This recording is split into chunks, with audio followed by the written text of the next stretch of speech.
ئەمە گریان و ڕۆڕۆی دایکێکی دیکەی شەهیدە کە کوڕەکەی 37 ساڵە چەکی پێشمەرگایەتی کردۆتەشان. لیوا سەلاح دیلمانی لەبەرە بەیانی 12 یاری 2015 خۆی و دوو لە پاسەوانانی لە گوندی عەدشانەی شارۆچکەی داخوق بەوەی پیاتەقینەوەی بۆمبی چێندراوی داعش شەهید بوون.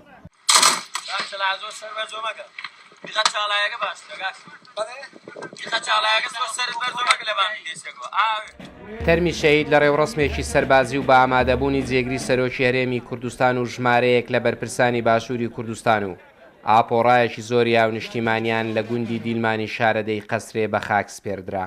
ئەمڕۆ سەلاح بۆ ئازادی و پێشکەوتن و گەڕانەوەی کەرکوب جانی خۆی لەدەستداوە. بەڵێ لە ڕۆژگاری سەختە لە ڕوبەڕووبوونەوەی بەعس و داپڵۆسین و ڕاگواستن و ڕیشە چێشکردنی ناسنامەی نەتەوایەتی کووردا ئەمانە پێشمەرگەی بەجەرگ و لە ریزی پێشی پێشەوەی خەباتی گەلەکەیان بوون. کاتێ نیشتیمانەکەیان ئەکەوێتە بەر شاڵاوی مەترسی مرۆڤکوژانی داعش، سەلاح و هاوڵەکانی شێرەکانی باڵەکایەتی هەڵۆ بەرزەفڕەکانی ئەم کوێستانانە قارەمانی گەرمیانن. شەهیدی فەرماندا لە دوای خۆیدا 7 مناڵی جێهێشت.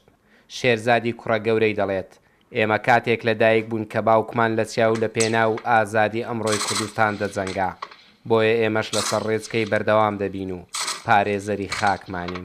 سەربەرزم بە شەهیدبوونی بابی خۆم کا بینم لەناو ئەو هەموو خەڵکەی کە بەدایان کەسی تر من تەنها کوڕێکم لەوانەیە گریا بم، بەڵام زۆر کەسی ترم دی ئەگەر ڕۆژێک مەرحەبای کرد بێوەڕۆکە لێرە لۆی گریایە بەڕاستی تا ئەمرم شانازی پێوە ئەکەم وەمەش هەر لەسەر ڕێبازەکەوی بەردەوامە بین لەسەر قوتابخانەکەوی.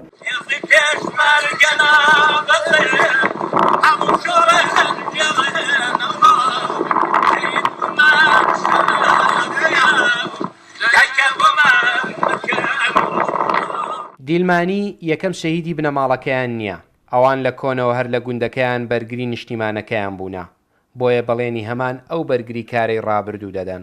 ئێمە وەک بنەماڵەی دیلمان وەک بنەماڵەی سەلاح دیلمانی وەک کوڕەکان و هەموو برا و خوشک و برایەکانی بڕیارماندایە لەسەر ڕێبازی شەهید سەلاح دیلمانی بڕۆین خوێنی خۆمان پێشکەش بە ئەم ڕێبازی کورد و کوردستان بدەین. لیوا سەلاح دیلمانی لە ساڵی 1963 لە گوندی دیلمانی قەزای چۆمان لەدایک بووە.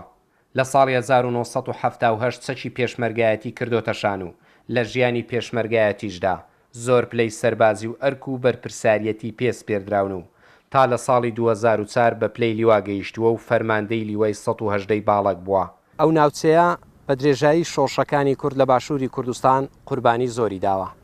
ئەم ئێستاش وەک دووترین شوێن لە شەڕی داعش دوو ڕۆڵەی دیکەی بەخشیە خاچی نیشتیمان. بەختیار قادر ڕوودا و گوندی دیلمانی دەڤەری باڵەکایەتی.